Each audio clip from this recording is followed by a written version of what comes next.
more intimate conversation in terms of talking a little bit about who I am, what I do, and talk to you a little bit about Minneapolis Public Schools as well. So let me briefly introduce myself. My name is Michael Goar. I'm the Intern Superintendent with Minneapolis Public Schools, and also a proud graduate of Minneapolis School System. Those of you, how many of you are a product of our system, Minneapolis Public Schools? Oh my goodness. Correct. Which school, which high school? Can you say that loud? Southwest. Southwest. Edison. Oh, I played for North. no Washburn? Come on now. Oh, okay. Miller Pride amplified. You're my man. I know that's my reason I liked you right away. Go Millers. So you guys know a lot about our school system already, so I don't have to really talk a lot more in depth.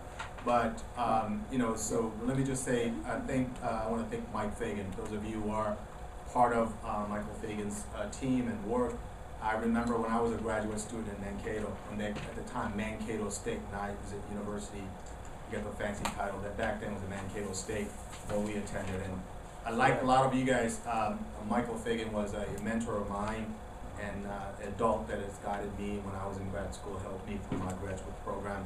So I've known Dr. Fagan for many, many years, so I'm pleased to be here and talk to you a little bit about what we're doing in Minneapolis Public Schools, and I'm so happy to hear a lot of you guys are a product of our school system. So I want to kind of talk to you a little bit about who we are. You already know a little bit about us. Those of you who are not familiar with Minneapolis Public Schools, talk to you a little bit about who we are, and also some of the challenges that we are faced as a school district that is so diverse, racially, economically, in a variety of different ways, as well as then what are we doing about the diversity issue, as well as specifically the academic challenges that we're faced in our school system, and how can you help as students, as soon-to-be graduate of university, and coming back, you have to come back to your community. I want you guys to be part of that process. How many of you are pursuing education? Do you want to be a teacher in the future? Okay, fantastic. So you want to talk to me because I want to hire you as a interim superintendent. We want to hire our folks who will come back to our system, especially teachers of color. And I will talk a little bit more about some of the challenges we have in our school system and how we have to do a better job. So we are, as a lot of you know, we are very diverse in Minneapolis Public Schools. Nothing like a lot of other school districts. We are diverse and rich in diversity. I see this as a positive thing in Minneapolis Public Schools, and richness that we provide to our community, where that we have over 36,000 kids who are attending Minneapolis Public Schools every day, and we have a growing English ELL population that is the fastest growing population. And as you know, a lot of you guys have experienced this. Over 90 different languages are spoken any given moment in Minneapolis Public Schools. So it's a rich of in terms of different people with a different background, and as you can tell, that we are very diverse in terms of social and racial, in terms of identification, where that we are kind of split in terms of quarter, majority of it is African American, then you got white students, and then we have Latino, then Asian and Native. But if you combine all that, you got kind of the spectrum, kind of what I call three big quarter system in terms of African American, Asian, then kind of other, not to be disrespectful, other community, but that's kind of how we are looking at. But fastest growing population, of course, is our English language learner as well. So there are really great things happening, and there are things that we are, as a system, we're struggling. It's well established in terms of Minneapolis Public Schools that challenges that we're facing every day in terms of making sure all kids are graduating from our school system. So I'm going to share with you some few data points, and I don't want to belabor the point of talking about negative. I want to kind of share some thoughts in terms of what's going on in Minneapolis Public Schools, and then also talk about what's happening, and also open it up for dialogue between all of us. Before I forget, I'm making the same mistake I did earlier, which is I want to introduce all of you to two of my bosses. I have 9 bosses. I don't know how many bosses you guys might have, but I have 9 bosses as a interim superintendent. 2 of my bosses are here today. Rebecca Gagnon, who's gonna wave, Rebecca. Hi. And then Thank you, Mellison. So be nice to me in front of my boss, okay?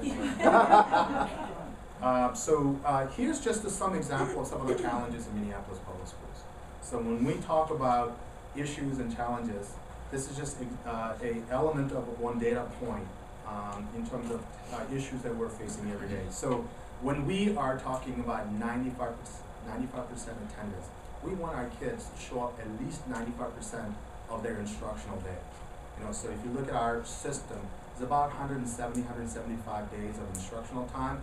We want them to show up at least 95% of the time. It does not mean showing up every single day, but we're talking 95%, right? But as you can see the data, we are faced with a significant challenge where students, certain students are not coming to school, feels like work for some of them, come to schools on 90% of the time. So if you look at far extreme, we have American Indian students on average come to school 29% of the time, and then you can see the challenges we see of our African American students and so forth and on and on. So if they're not at school, we can't educate them. So there's a major challenge we have in our system to get making sure our kids come to school every day, just like you all did. I know you all came to school, went to school every day, so making sure everything is right. So here's another challenge we have, and we have overall, we're seeing a positive trajectory. Our graduation rate, I'm proud to say that our graduation rate has increased by 5%. So it is a good thing, and along with that, there are some couple of highlights I want to do, but as you can see, gradually, steadily, we're increasing, but we're not there yet as a system, and we are happy, but we're not happy yet. Meaning that we have to do a better job to ensure all kids are graduating from Minneapolis public schools. So let me kind of highlight some of the major accomplishments of just recent year in school year 2013 and 14, just I want to highlight for you. So as I stated, our graduation rate is now about 59%, and there are a few schools I want to highlight. Washburn High School experienced 15% increase in their graduation rate recently, right? Roosevelt High School, 9% increase. Henry High School, 8% increase. Then you got Edison increasing by 6%, North High School increasing by 5%, Southwest High School increasing by 4%, and South High School increasing by 3%. Overall, all of our comprehensive high schools, the graduation rate's going up, but not fast enough. However, I just want to highlight Patrick Henry High School. So Patrick Henry High School is one of our high schools in North Minneapolis. Their overall graduation rate is 86%. So they have the highest graduation rate of all of our comprehensive high schools. Right? And let me just tell you a little bit about Patrick Henry High School in terms of their diversity. 45% of the student population is African American, 36% Asian American, Hmong, 9% white, 8% Hispanic, 2% Native American. So it's a very diverse they have had challenges of a significant poverty level at the school. But notwithstanding the challenges, but they are able to accomplish something that I think that all of our schools are striving toward, which is getting our kids graduate in a high level of 85, 86. So we are very proud of Patrick Henry High School, so I just want to highlight those of you who are Patrick alum, just let you know that we're very proud of what they're accomplishing as a school. Along with that, just highlight some of the challenges. If you look at just kind of taking the larger graduation and kind of really dig down a little deeper, as you can see the gap that begins to emerge and give you a very different picture by ethnicity. So you have Native students graduating at 29%, Hispanic students graduating 45%, African American students still below 50%. Right? Then you got Asian students, and then you got white students. So hence we have, as a part of our system, we're faced with a large gap that exists in terms of high school graduation. This is 4-year graduation. Right? So this is some of the major challenges that we're trying to overcome, and we have a plan in place how we're going to do that. So we are on one hand very proud of our schools, on the other hand we have a sense of urgency that to move quicker and faster in order for us to eliminate the gap that exists between different ethnic groups. Right? So We think that this is unacceptable for our African American students, our Hispanic students, and also our Native students. We want all of our kids to be in 90%, 100%. So there are work that is underway. This is just another way of looking at, in terms of looking at proficiency. So as you know, state measures us, our students, in proficiency level. And this just shows you another way of looking at what commonly known as the gap, academic gap, achievement gap that exists. So I showed you earlier slide on graduation rate. This is what they call proficiency rate. If you notice completely a opposite perspective, you'll see. So white students have 78% proficiency. Students of color only have 24% proficiency. Right? You can see the dichotomy in our system where that we as a system are struggling to better educate our students of color. And so this just highlights some of the challenges, but once again, I hope that I don't belabor the point of what is wrong, but we're going to start talking about what is right and what's our strategies that we have in place. This is another point of the data in terms of reading target. Looking at data-wise, obviously that we have, once again, disparity exists by the subgroups in terms of the reading, where they're at and where they need to be. Same thing for math. So you can see that just graph-wise, they exist between the difference between white students, Native students, white students, and African American students. So, so we can stipulate there are a lot of work that need to be done in Minneapolis public schools in order for us to really reduce the gap that exists among the students. So what are we going to do about it? So what we have said is that we want a very specific outcome from now on, what they call 5-8-10. And 5-8-10 represents very specific numbers that we have identified, a very specific outcome that we're looking for. Of course, the goal of Minneapolis public schools would be kids graduating 100% all the time.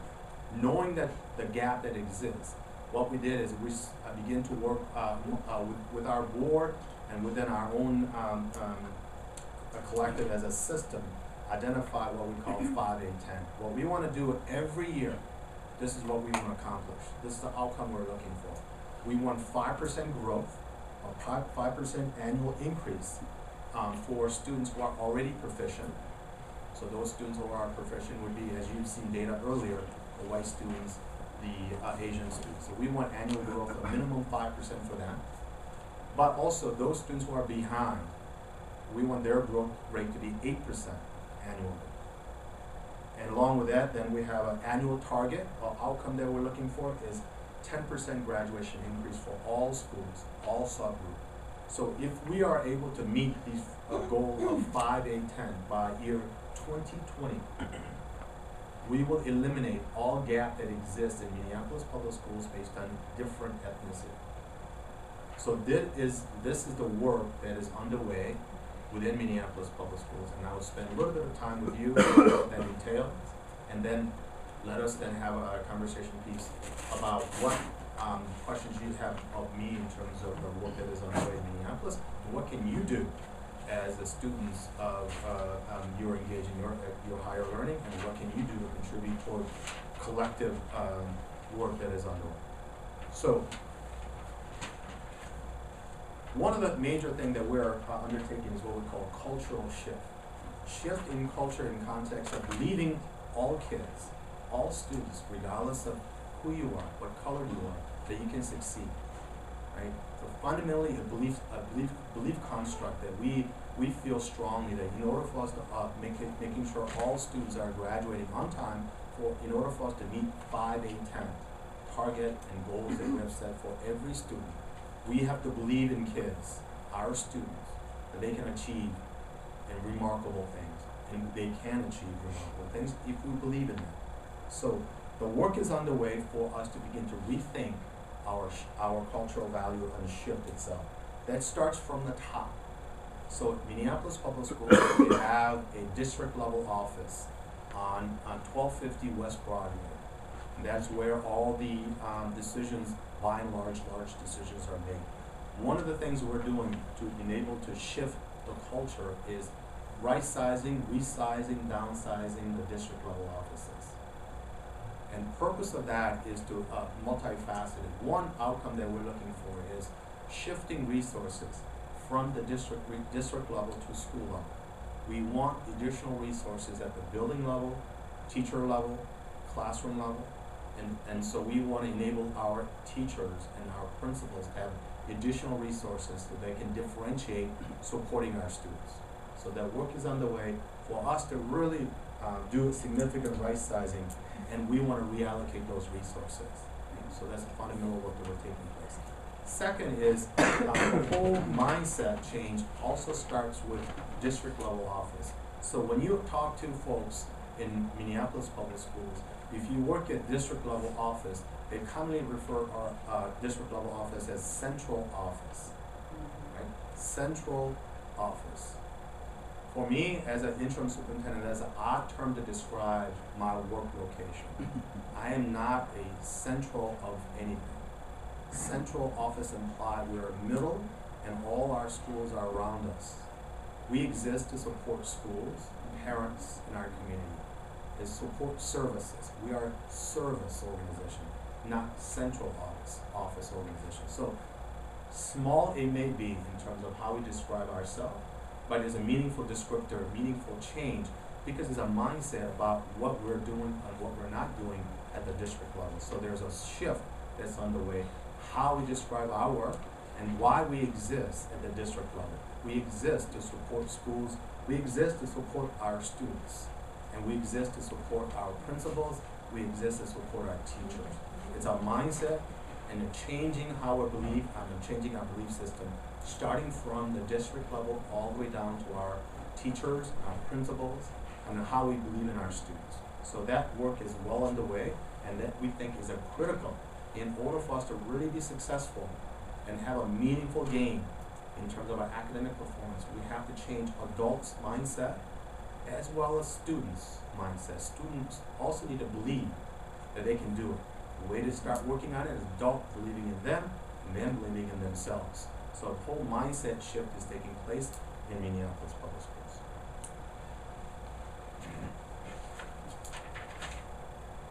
Second part of our work is in order for us to really enhance rigor, in order for our students to enhance rigor, because our students, like some of you are a product of our school system, you guys are not just you're not just competing among yourselves, but you're also competing with kids from China, from India, to go to universities. So it's a highly competitive, and we're in a global economy. In order for us to be competitive, we need additional instructional time.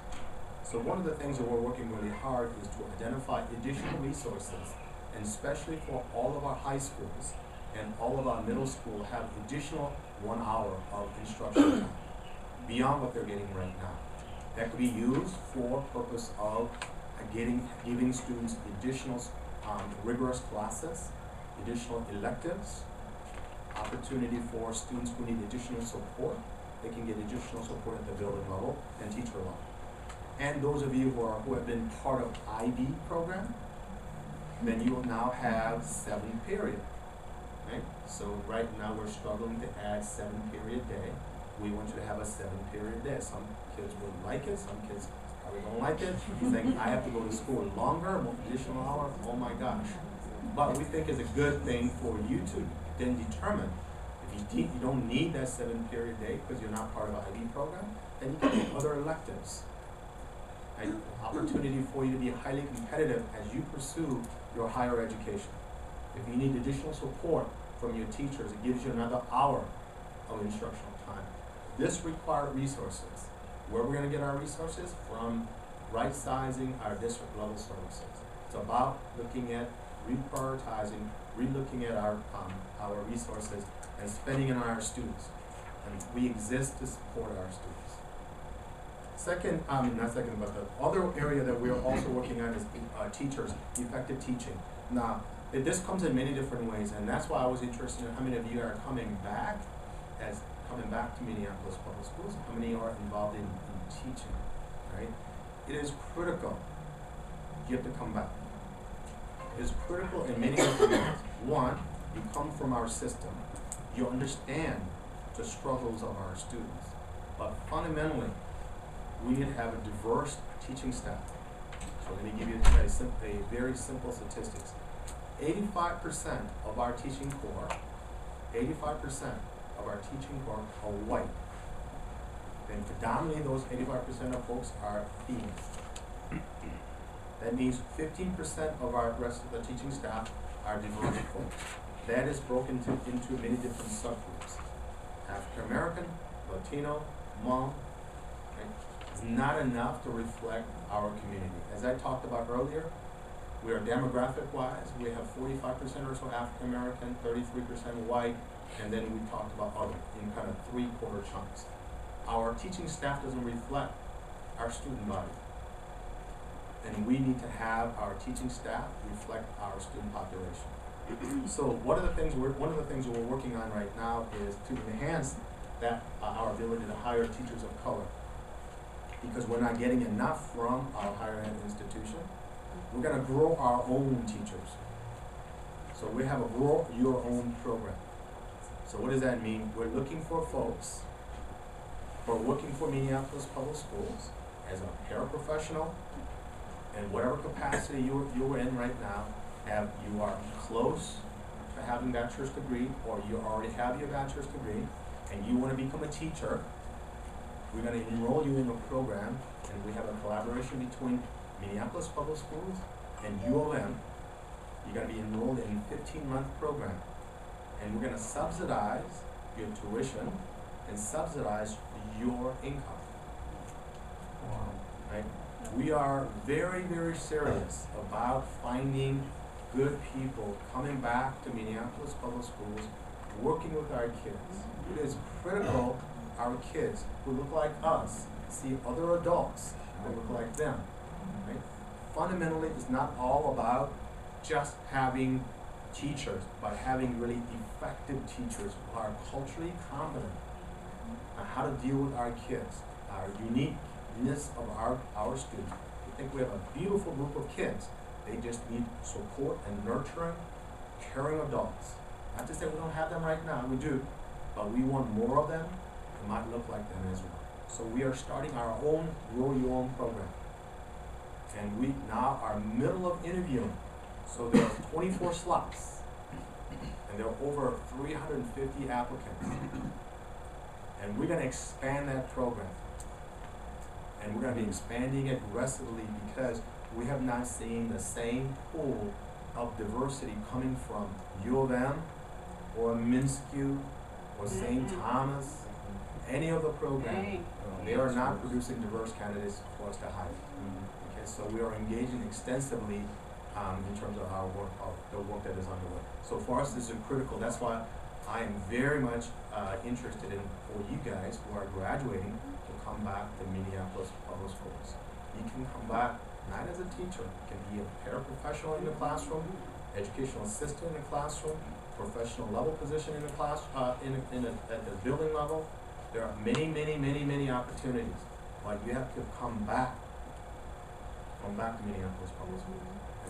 Are you getting my message? Am I clear? Okay, just make sure I'm clear that you are coming back to us. So the part about another work that we're engaging is really about how we can work with our community very differently, especially our parents. As you know, all the data shows the parent involvement is critical for student success.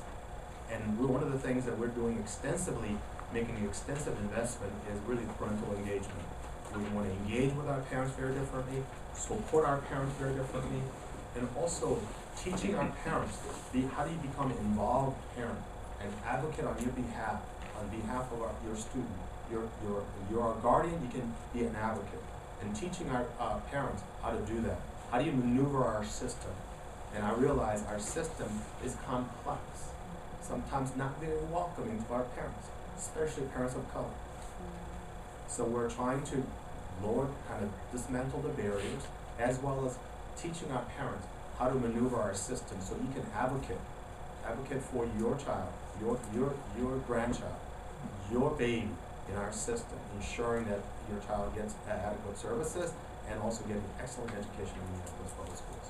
So we are extensively involved in how do we do that, and we have a whole group of folks who work every day to engage with our parents. Example of different jobs that we have in Minneapolis Public Schools other than teaching. right? We need people who understands our community and go out and connect with our parents, not afraid to connect with our community of color. Right? So we're looking for extensively a lot more than just teaching staff in our system. And also there's extensive work that is underway, equity, and you've heard a lot of discussion equity, and we have folks here from our equity department, but fundamentally what we're looking at is differentiating difference between equality and equity. Right? I just want you to look at this picture for a second. The simplest way to explain the difference between equality and equity. And what we want to do is ensure all kids, regardless who you are, where you come from, what color you are given fair opportunity. Right? So this is where we're at. This is where we're headed. This is where we want to be in terms of resources that is equitable, graduation rate that is reflecting the with all kids in terms of ensuring we have 100% graduation. We're extensively working on equity itself and looking at how we begin to look at the framework of equity embedded in our curriculum, talking about race, about personal bias or institutional barrier that exists in our system that hinders our academic performance for some of our youth. So we're looking extensively in self-reflecting, self-examining the work of equity, and I think it's critical as a system that we begin to think very differently and how we begin to do that. And I think we have amazing leadership from our board who are constantly reminding us of the equity work and pushing it forward. Watch for the board. Yeah, that's great. You recognize your mama? The work, another work that is underway and is our launching of a work of Office of Black Male Student Achievement. If you look at our data, any subgroups that I talked about earlier, our black males, our black boys are struggling the most in our school system, right? So if you look at any data in terms of negative data, in terms of suspension, incarceration, right? They're always at the top, a negative, always at the bottom in positive. So one of the things that we have worked with the board and in terms of the staff is launching this office to focus on the needs of our black students, especially black males in Minneapolis public schools. Now, those of you who are female, we still care about you. We love you dearly. But some of our youth, especially some of our black boys, are struggling in our system. And there's disproportionality in terms of they get suspended the most.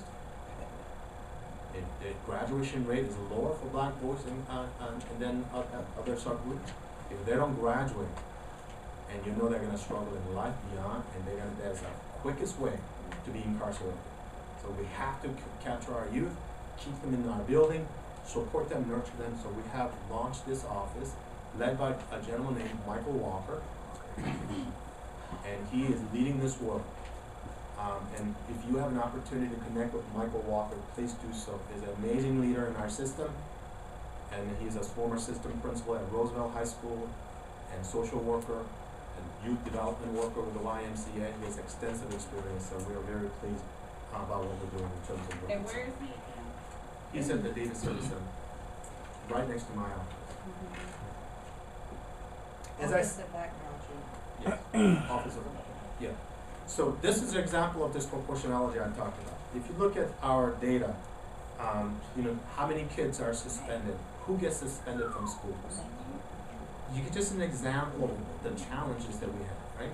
I talked about earlier about the whole institutional issue, about the barrier issue, the challenges that we're facing as a system. So one thing we are very good at is we're very reflective and we're very transparent.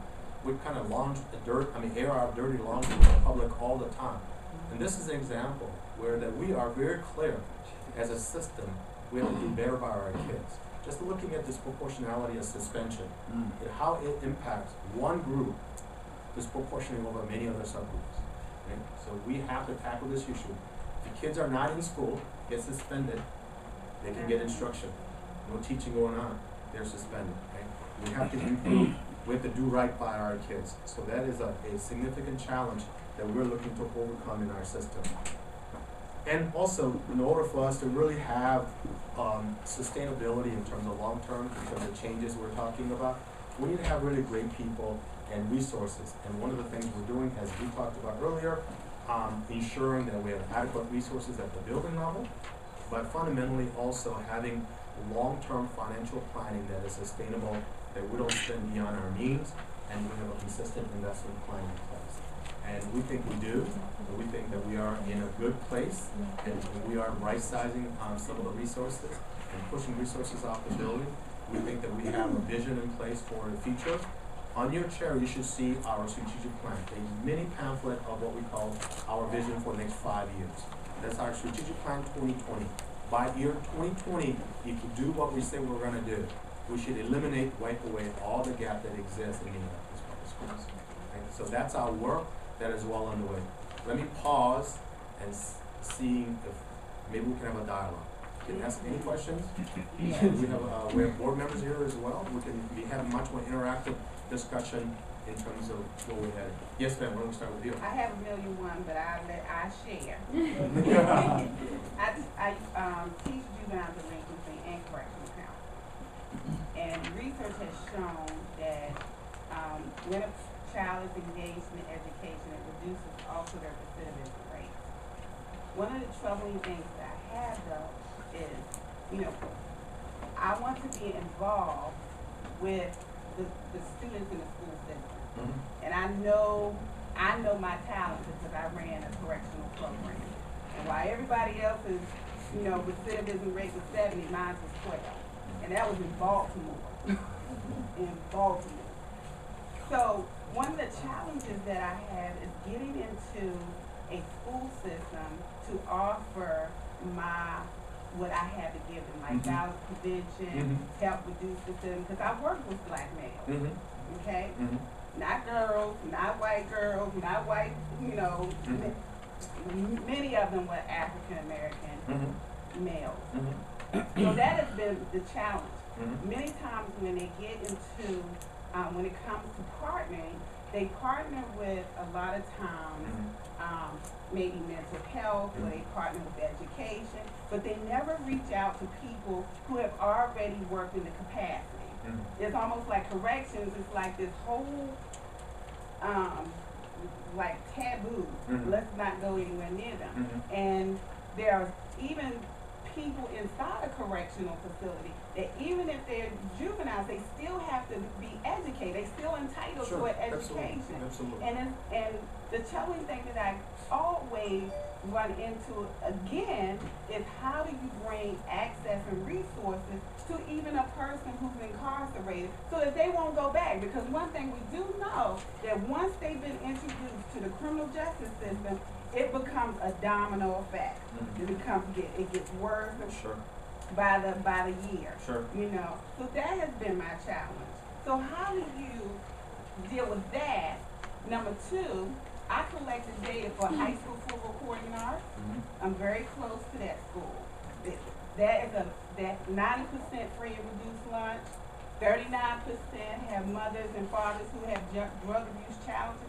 67% of those kids have been criminal justice involved in some kind of way. We're talking about higher rates than all your other schools. So how then do you deal? And then when I collected that data, just for one aspect, 55% of those kids that had graduated had experienced homelessness. You cannot deal with the academic component unless you deal with the social ills of those children. And so we bring an academic component, but we're forgetting about the social ills that impact their lives every day. So let me answer your question this way. We as a system and as an interim superintendent, we're very much interested in partnering with our community partners. And as you said, we have to look at our student holistically. Obviously there exist the academic core things they need to learn, but also we need to also provide what you, as you called it, social emotional support, or what we call wraparound services. Absolutely. So if you think that you have an idea or thoughts that you want to share with us and you want to partner with us, we have an office that will do that. we have a partnership office in Minneapolis Public Schools. But let me give you my specific email address. Okay. Maybe let me shortcut this for you. And so those of you who are part of our system, or you don't know our system, it's pretty easy to find where to call, who to send an email to. So there's a prefix and suffix. Suffix is the same no matter who you are, right? So prefixes usually tend to be first name dot last name. So for an example, me, Michael, Michael dot Goar, Goar. That's my email address at mpls.k12.mn.us. So as long as you know the suffix is identical to whomever you are, right? So all you have to know is a first name, last name. So once again, suffix is my full email address, Michael, Michael. I will hear from y'all when I come back to Minneapolis Public Schools. Dot Goar, Goar, at mpls.k12.mn.us. If you're unsure, go on our website. Click on Intern Superintendent, gives you my link right away. For that matter, if you're interested in speaking with Michael Walker, you can use the same first dot, last name, then you can figure out the rest of the suffix as well. So you will have an opportunity to connect with us as soon as you're ready to connect with us. Yes, ma'am, the only thing I can be heard. Hello, everyone. My name is Nyla Hurd. I go to Edison High School. And referring back to the slide on instructional time, and back to when you were at the Davis Center, you said you wanted to hopefully increase an hour to Minneapolis public school days. Don't you think like by increasing the hour on days, like people that may be in IB classes and CIS classes and doing clubs and sports and et cetera, like myself and these two other young ladies, wouldn't that cause like more stress and less sleep and I understand that you want them to, by increasing the hours, you want them to work harder, but wouldn't this make them like more stressful and make them want to like give up in a way? Because there's so much time in the day, like with the with like the school and everything like that, and like doing IB class, CIS classes, sports. It would just, I personally feel it would cause more harm than good. Sure. I mean, thank you. Yeah. I'm sorry. No. Anything else?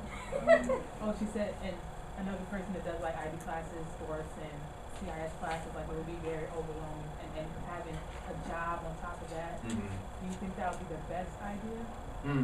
Well, I think this is what I think. Obviously, our intent is to ensure that you guys are graduating from high school and prepared to enter into college, career, whatever path that you want to pursue. Right now, if you are in IB program, right, you do classes in order for you to graduate. In order for you to get all the necessary classes, you need more time. In order for you to get more time, there are a couple of ways you can do it, right? You can shave each of the classrooms shorter, or in fact keep it at 55 minutes and add another period. So we're examining all opportunity for us to look at it. Should we start earlier in the morning? Should we start, maybe keep the same start time and go a little bit later? So we will have an opportunity to get our student feedback as well. But our hopes and desire is that not to create more stress, but additional instructional time for you to get what you need in terms of getting prepared for college, and for you to go to university, go to Harvard, go to Yale, go to U of M, for that matter, University Mankato. So in order for us to do that, and for you to be ready, that we feel like you need some additional instructional time to take IB classes, or for that matter, if you're not part of IB, then you can take additional electives for getting you prepared for college and career. So that's the behind it. So we don't want you to be stressed out. That is not the intent, but also about pushing you guys and creating expectation that you can do it and be ready for college. I'll come to you, gentlemen. Sir, you have a question. Hi, Mr. Goar. My name is Cortez Hollis. I appreciate your presentation, but I will be honest and say this is kind of redundant on exactly what's taking place in the education system. And I think that your strategies on everything in which you laid out. I don't know if it was just me, but as you were showing me statistics of the African Americans being Mhm. suspended, 1 to maybe or 10, I'm Mhm. sorry, to every one white counterpart. Mhm. I find that alarming because it makes sense to me now why they make prison beds based on African Americans when they start in the 3rd grade, Mhm. which is in the education system. So I kind of link that together. And I think that everything that you guys have outlaid here,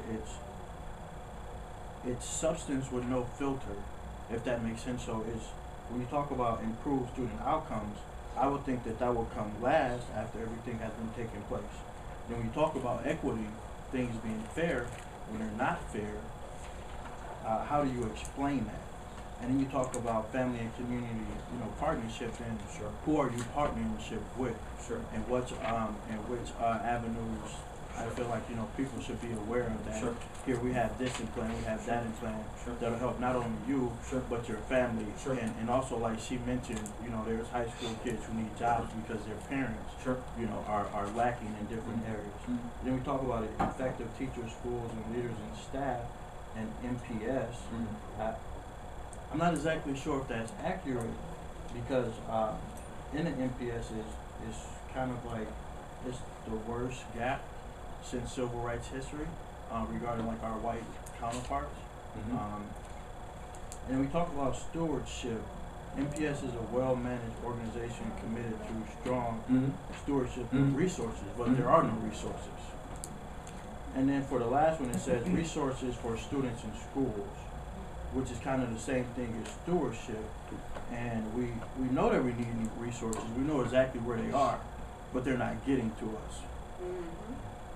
So I guess my overall question is, like, where's the filter? Where do high school kids actually get help from regarding college? I just heard a statistic yesterday, and I'm from Milwaukee, Wisconsin, so it's terrible there too, in regards to MPS systems. You're in grad school? You're in Yes, sir.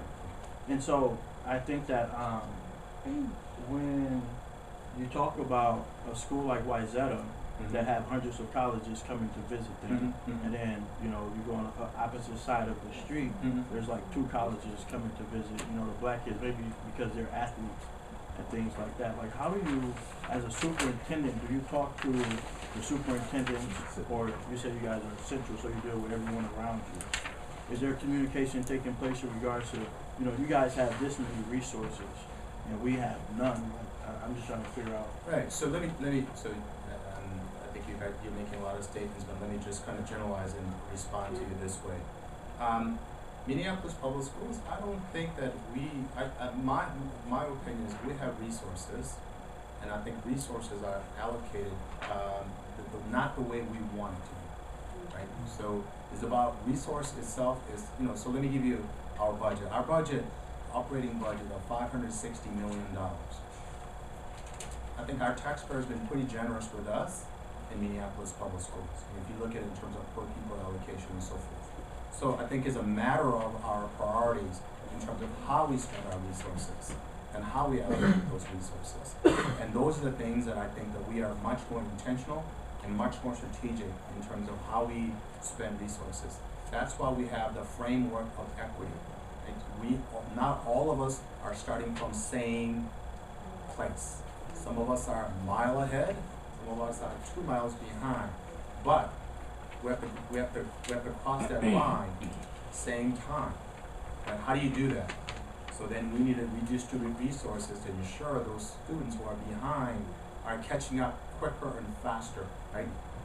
So our work is about how do you then accelerate rigor for all students, but also figuring out how do you then make sure our kids who are behind will pick it up as fast as they can. So it is all about, it's about balancing, and it's about also tactically how do we redistribute resources to ensure all kids. You gotta remember, Minneapolis Public School represents 36,000 kids. All of our kids deserve excellent education. A lot of our kids do receive excellent education. A lot of our kids get a lot of scholarships, not because of athletic reasons, but because of academic reasons. They are visited by hundreds of schools, colleges. Some of our students don't have the same access. job is to ensure all kids have an opportunity beyond high school. The way to do that is you've gotta graduate from high school. If you don't graduate, you're never gonna get a chance to go to this the University of Mankato or U of M. And our job is to move that forward, advance the ball. What you see is a broad plan, not specific, narrow. This is what we're gonna do, this is what we're gonna do. So the purpose of my time here was kind of giving you a broader framework, not specifically, this is what I'm doing at Henry, this is what I'm doing in this classroom, this group of kids, I'm gonna do this and this and this and this and this. But your comments were well taken in terms of making sure be much more focused in terms of how we're moving the resources, and tactically we need to make sure we have to educate all of our students in a timely manner. I'll go there and I'll continue. Yes, ma'am. When I raised my hand about being a student at Minneapolis Public Schools, I actually went to Dunwoody Academy. It was a technical high school. Mhm. And I know that North used to have technical programs, but they no longer have them. And I feel like, okay, along with educating kids with reading, math, science, that's cool. But I feel like they have to have some skills, because I'm working as a college student now. Yeah. And if you don't have any skills like automotive technicians or medical care and stuff like that, it's hard to work a job that's going to Yeah. pay for your schooling or help you survive. So are you guys looking to bring in those technical programs back into the Minneapolis public schools? Absolutely, absolutely. And your point's well taken, because we need to create we need to create a multitude of different pathways for our students. Right? There are kids who are really great at an IB path. There are kids who might, pursue some other path as well. But we want to provide ample opportunity for different tracks of way for us, the kids to graduate, which include career tech program, where that, you know how much you pay for a plumber nowadays? I know. Right? So not to You do say. it yourself. You don't have to worry about hiring that. Yeah, well, I don't have that skill, but so I mean, we need to make sure our students are equipped. But our job to ensure our kids are equipped to pursue technical fields as well as a non-technical field that they chose. We need to make sure they graduate on time, ensure that they are ready for whatever the route they will decide. Yes, ma'am, my friend.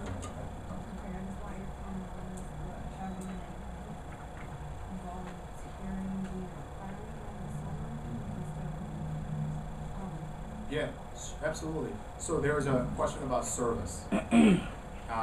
One of the things that we as a community and also the district we're looking at also is, how our students are serving our community. There are broader work that is underway in terms of what we call experiential learning. You can learn a lot from actually doing the work itself and serving others. There's a value in serving others as well. So absolutely, we need to do a better job of volunteering or serving the collective community. Just as much as we are looking for volunteers to come in, tutor our students must also volunteer their time to support the broader community as well. Absolutely, that's great feedback. I'll get to the young lady and yes. So I grew up through the Wayzata School District, and I don't look like anybody who goes over there. So when I graduated in 2008, my senior year, for my junior and senior year, we were split up into groups, advisory groups. So instead of me having an individual advisor, they made us into classroom groups. So about 30 kids would sit in a room, and they would sit there and talk to us about, well, what do you want to do with your future? And only the kids who actually knew what they wanted to do, which at 18, a select few really even know, they would only talk to them. So when I was selected to speak one-on-one with an advisor, they said, what do you want to do with your life? And I said, I don't know, because my mother didn't talk to me about school. So by the time that I did graduate, I had no other options. So I just went to Normandale because I didn't know what to do. But in that conversation, my advisor said to me, well, if you don't know, then I don't know. And I never went back. So I guess my question to you is, when you were talking earlier about cultural competency, you were saying that you believe that our students must believe in themselves, which I agree with you. But the people who are teaching them, I think, has more importance on how to talk to them and communicate. And so I come from a not a cultural background, or I do, but a counseling background. That's what I do in my graduate studies, is to be a psychologist in the future. And even seeing your stats on Native Americans, is kind of shocking. And one thing that I learned about, even with Native Americans alone, they are very silent out of respect. So when you talk to them, they just simply look at you and won't answer your question. You have to repeatedly ask them. So what are you doing to teach your teachers how to learn how to respond to Native Americans, Sure. Asian Americans, Sure. African Americans? Sure. So there's a broader work that is underway. In one level, that we're teaching our teachers about cultural competency, about how do you interact with the different ethnic subgroups. And specifically, as you pointed out, some of our native culture or Asian culture tend to be much more passive. They don't engage or lack of eye contact and so forth. But the best way to combat that issue is hire more diverse staff. No, And no, it's not. I think you need to go beyond just high, because even though a person looks like you, doesn't, Yeah. and I'm not, I believe in having people that come in that looks like you, but you have to also make sure that they're competent. Absolutely. I'm not saying. Please. I'm not saying. Absolutely not. I'm not saying that we hire people just because you happen to be brown skin. However, we do need to have greater diversity in our teaching staff and being much more culturally relevant. We are very diverse. As I said earlier, our fastest growing population in Minneapolis public schools will be English language learners from other part of the world, in Somalia, from Ethiopia, other part of the world coming into Minneapolis public schools. So we need to be much richer and diverse, and how they're culturally competent will matter. What kind of advice you will receive or others will receive. So, as you are pursuing your PhD or your master's degree in counseling, you need to then take your experience, and come work for Minneapolis public schools, so you can help our kids and talk to our kids very differently than what how you were taught and advised by your guidance counselor as well. So we're looking for people who really have that kind of level of experience, so you can connect with our kids. You understand our kids very differently, and so I hope that you consider working for Minneapolis Public Schools. My friend's brother-in-law is on your student school board now. The Minneapolis Public Schools sort of like a student school committee. Do you know what I'm talking about? Yeah, student representative. Yeah. It's Oh, Noah okay. Branch. He's a Oh, Noah. great- Okay, yeah, yes, Noah's on the I know board. the whole family, and Matt works in the school, and then their dad's the Okay. principal. But Okay. I was just wondering if that's like a trial thing, or if you guys are going to implement that. If that's like just now that's like the way it is. Like there'll be a board. You want to speak to that? It's a new policy, it's permanent. I mean, we can undo the policy, but. Right, but Yeah. it's established to be. It's permanent. established, yep. We think it's a good thing. We Yeah, want to have it student seems voice. really good so Yeah. far, and I know he was really, he's a smart kid. Yeah. I know everybody else in the house too, and just Absolutely. to speak to the student's perspective, I think it'll help. Absolutely. Yes, ma'am. I'm Jasmine Lynn, I go to Edison. As a senior, and in IB classes and an athlete, kind of how I refer to, I was wondering how you would encourage the, as they call them, non-elites to stay in school, like as in the kids who don't do IB or who Yeah, yeah. aren't athletes. Like how do you plan to keep them in school, even adding on an extra hour? Sure. And also, how do you plan on attacking the negative aspect, the negative statistics that come with that? Like, you were saying that you only do the positive statistics. You try not to put the bad view on.